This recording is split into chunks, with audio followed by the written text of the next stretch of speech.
उसके बाद क्वेश्चन है आगे कि जिम्नास्टिक की खसूसियात क्या है। तो जिम्नास्टिक की खसूसियात हम बहुत आसान से और इजी वे के अंदर याद देख सकते हैं।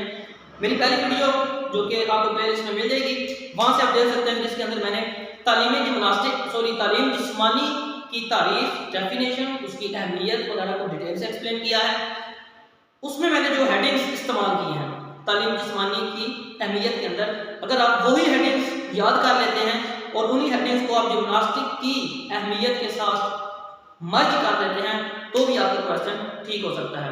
कैसे करेंगे आप? मिसाल के तौर पर उसमें हमने देखा था कि तालीम जिस्मानी की अहमियत से क्या मुराद है, उसके अफराद बताएं, अगराज और मकासद बताएं। तो जिम्नास्टिक के मकसद या जिम्नास्टिक के फवाइद वगैरह भी सारे वही हैं जो तालीमी जिम्नास्टिक हैं। हमने उसमें देखा था कि जैसे ज़हनी तफक्कुरात से निजात, एक उसमें हेडिंग थी। तो ज़हनी तफक्कुरात से निजात में हमने कहा था कि तालीम जिस्मानी एक ऐसा इल्म है कि जिसमें अगर कोई शख्स जिस्मानी इल्म जानता है तो वो अपना जो है अपने आप को जब फारग वक्त में होता है तो वो अपने आप को ऐसी एक्टिविटी के अंदर मशगूल कर लेता है कि जिसकी वजह से वो अपनी परेशानियों से दो चार रहने से बेहतर बच जाता है, यानी कि वो उनको भूल जाता है। तो सेम इसी तरह होता है जिम्नास्टिक के अंदर भी, जहाँ पे हमने तालीम जिस्मानी का लफ्ज़ इस्तेमाल किया वहीं पे हम जिम्नास्टिक का मतलब इस्तेमाल करेंगे और हम कह सकते हैं कि जिम्नास्टिक, तालीमी जिम्नास्टिक एक ऐसा इल्म है कि जिसमें हम अगर कोई शख्स परेशान हाल है, किसी भी परेशानी में है, तो वो जिम्नास्टिक की एक्टिविटीज़ के अंदर अपने आप को मशगूल करके उन तमाम परेशानियों से जो है छुटकारा हासिल कर सकता है। तो अगर आपने इस हेडिंग्स को अच्छे से समझना है और डिटेल के साथ, तो आप मेरी वो वाली वीडियो जाके देख सकते हैं और मैं वो वीडियो आपकी प्लेलिस्ट के अंदर पड़ी होगी, वहाँ से आपको मिल जाएगी। उसके अंदर मैंने इस टॉपिक को बहुत डिटेल के साथ एक्सप्लेन किया है। तालीमी जिस्मानी हो, तालीम जिस्मानी की अहमियत, तालीमी जिम्नास्टिक की अहमियत, दोनों एक ही चीज़ें हैं। सेम इसी तरह जैसे इकरार मकासद है और वो सब कुछ दोनों एक ही क्वेश्चन है। सिर्फ आपने अपना कॉन्सेप्ट क्लियर करना है और आपने देखना है कि आपने इस तरीके इस क्वेश्चन को किस तरीके से और आसान तरीके से जो है इसको कवर करना है। उसके बाद आपके इस चैप्टर के अंदर जो दूसरा इंपॉर्टेंट क्वेश्चन है वो है जिम्नास्टिक जो है, तालीम जिम्नास्टिक है, उसका प्रोग्राम कैसे बनाया जाता है। यानी कि मिसाल के तौर पे आपने किसी प्लेयर को तैयारी करवानी है जिम्नास्टिक के लिए, तो आप उसको किस तरीके का प्रोग्राम बना के देंगे, कैसे वो जो है अपना प्रोग्राम बनाएगा, किस तरीके से आप उसको तैयारी करवा सकते हैं। बहुत आसान तरीका है। तो हम कह सकते हैं कि जब भी हमने अगर किसी भी प्लेयर को या किसी भी एथलीट को तैयारी करवानी है, उसका प्रोग्राम सेट करना है, तो सबसे पहले हम क्या करेंगे, और एमसीक्यूज या आपकी प्रैक्टिकल के दौरान वाइवा के अंदर एक क्वेश्चन पूछा जाता है कि वो कौन सी चीज़ है जो कोई भी स्पोर्ट्स हो, ठीक है, कोई भी स्पोर्ट्स हो उससे सबसे उस गेम से पहले की जाती है, ठीक है। ये क्वेश्चन पूछा जाता है कि किसी भी स्पोर्ट्स के लिए सबसे पहले एक काम है जो किया जाता है, चाहे कोई भी स्पोर्ट्स हो, लेकिन वो वाला काम पहले लाजमी किया जाता है। तो स्टूडेंट जो है वहाँ पे कह देते हैं उसका ट्रैक सूट पहनना पड़ता है, ये करना पड़ता है, वो चीज़ें, तो ठीक है, वो चीज़ें इसका आंसर नहीं होता है। उसका जो मेन आंसर होता है वो होता है वार्म अप। चाहे कोई भी स्पोर्ट्स हो, कोई भी स्पोर्ट्स हो, तो उससे पहले जो है सबसे पहले किसी भी स्पोर्ट्स के लिए आप वार्म अप करते हैं। तो वार्म अप क्या होता है?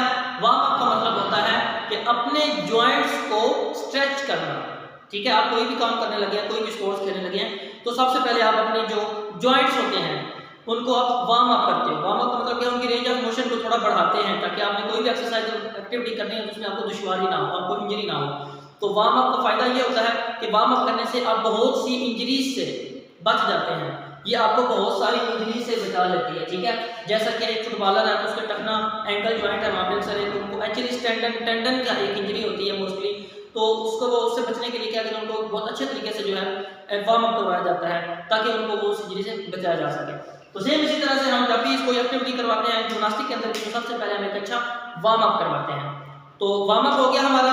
उसके बाद जब हम उसको वर्जिशें करवानी है तो हम क्या करते हैं कि एक सीरीज वाइज उसको वर्जिशें करवाते हैं। मिसाल के तौर पे हम एक सीरीज सेट करते हैं कि जिसमें हम कहते हैं कि हम सर से शुरू करेंगे वार्म अप करना और पाँव तक जाएंगे, अपने पाँव तक वर्जिशें करेंगे। तो सबसे पहले हम कहते हैं इसको हम बुलेट्स बना लेते हैं। यहाँ पे कहते हैं सर की वर्जिश, ठीक है।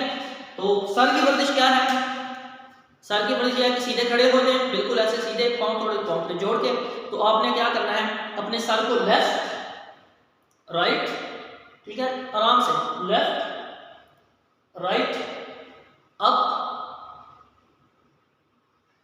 डाउन। इस तरीके से हम क्या करते हैं कि हम अपने सर का ये जो जॉइंट है इसको स्ट्रेच करते हैं, इसको वार्म अप करते हैं ताकि हमें कोई प्रॉब्लम ना आए। सॉरी, ये हमारी सर की वर्जिश। उसके बाद हमने कहा था कि हम सीरीज वाइज अपनी बॉडी को नीचे चलते जाएंगे। तो गर्दन होगी, उसके बाद आता है हमारा शोल्डर, तो उसके बाद होगी हमारे कंधे की वर्जिश।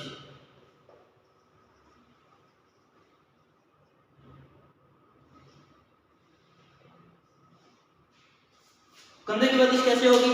हम अपने बाजू को सीधा खड़े होते हुए फ्रंट की तरफ सर्कल में रोटेट करेंगे 360 के ऊपर, फिर इसी तरीके से हम उसको बैक करेंगे या फिर दोनों हाथों को इकट्ठे करके फ्रंट फॉरवर्ड और बैकवर्ड करते हैं। तो ये होती है हमारी कंधे की वर्जिश। इसी तरह हम अपने जो हमारा एल्बो है इसके जॉइंट को हम जो है उसको कॉन्ट्रैक्ट और रिलैक्स करते हैं, ठीक है, कॉन्ट्रैक्ट और रिलैक्स। तो इस तरीके से भी हम अपने एल्बो जॉइंट करते हैं। फिर उसके बाद आती है हमारी रिस्ट जॉइंट, कलाई, इसको हम इस तरीके से वार्म अप करते हैं दोनों कलाइयों को, ठीक है। ये होगी हमारे कंधों के साथ साथ आपके बाजू की वर्जिश भी होगी।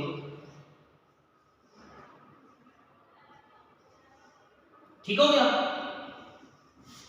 उसके बाद आता है हमारा ये वाला एरिया, धड़, ट्रंक कहते हैं जिसको हम, ठीक है, इसकी बारी आ गई। तो हम क्या करते हैं, इसको हमने एक्सरसाइज करनी है इसकी, जिसमें आप इसको ऐसे आप फ्रंट साइड पे अपने जिस्म को झुकाते हैं, जैसे आप रुकू की हालत में जाते हैं, ठीक है, फिर इसी के साथ बैक हालत में जाते हैं, बैक इस तरह कमर को ले जाते हैं, या फिर आप पुलों के ऊपर हाथ रखते हुए अपनी बॉडी को ऐसे लेफ्ट और ऐसे राइट, या फिर अपवर्ड हाथ करते हुए आप राइट और ऐसे लेफ्ट करते रहते हैं, ठीक है। तो ये वाली एक्सरसाइज जो है ये आपकी असल में ये अपना धड़ है और आपकी रीढ़ की हड्डी है, ये इसकी वर्जिशें हैं। तो हम कह सकते हैं धड़ की वर्जिश। धड़ की वर्जिश के बाद हमारे पास आती है जो है पेल्विक, ये वाला जॉइंट जो आपके थाई के पास जॉइंट होता है, ठीक है। फिर इसकी वर्जिश होती है, या बल्कि आप पूरा इसको कह रहे हैं टांगों की वर्जिश में ले आए आप एक ही बार में, ठीक है,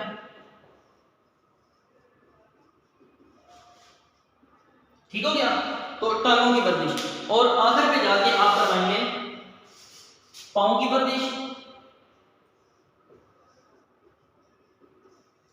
ये सारी वर्जिश करवाने के बाद लास्ट पे हम करवाते हैं वार्म डाउन।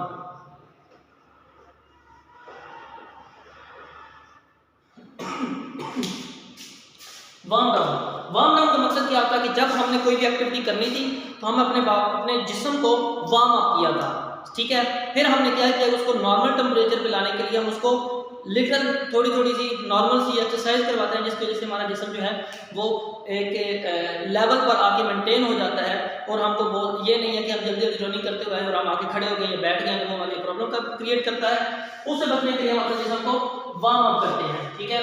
तो ये टॉपिक था आपका तालीमी जिम्नास्टिक क्या है, तालीमी जिम्नास्टिक की डेफिनेशन बताएं, तालीमी जिम्नास्टिक है क्या, तालीमी जिम्नास्टिक की अहमियत क्या है, और तालीमी जिम्नास्टिक का जो प्रोग्राम होता है वर्जिशों का वो किस तरीके से तरतीब दिया जाता है, ये है सारी उसकी तरतीब।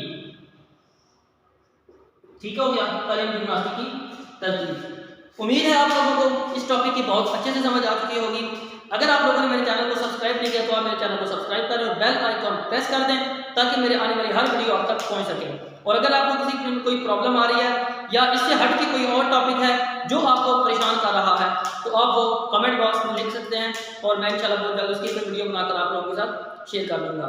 अपना ख्याल रखिए, खुश रहें, आबाद रहें, अल्लाह हाफिज़।